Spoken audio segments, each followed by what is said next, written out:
masak apa tu? Hari ni kita masak apam pisang kukus. Mula kita lenyekkan pisang anggaran dalam 6 biji bergantung kepada saiz pisang.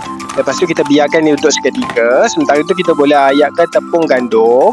Kita masukkan baking powder, masukkan baking soda, kita ayatkan sampai habis. Lepas tu kita biarkan dia sekejap. Lepas tu kita masukkan telur 1 biji, masukkan gula perang, kita kacaukan dia sampai dia sebati. Lepas tu kita masukkan esen vanila, kita sambung kacau dia sampailah dia sebati. Lepas tu kita masukkan ke dalam pisang yang kita lenyek tadi, kita gaulkan dia sampai dia sebati, sampai ubah warna.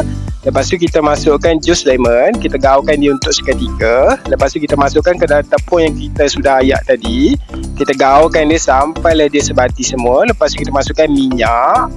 Lepas tu kita kacaukan dia sampai dia sebati dan semua, kita biarkan dia untuk seketika. Lepas tu kita sapukan minyak ke dalam bekas sajuan, masukkan adunan ke dalam bekas, jangan masukkan terlalu banyak.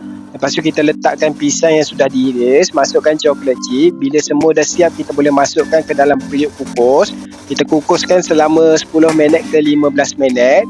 Bila semua dah masak, kita boleh angkat dan kita restkan dia, sejukkan dia. Lepas tu kita boleh tanggalkan bekas sajuan.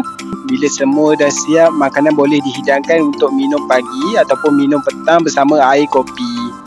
Jom makan!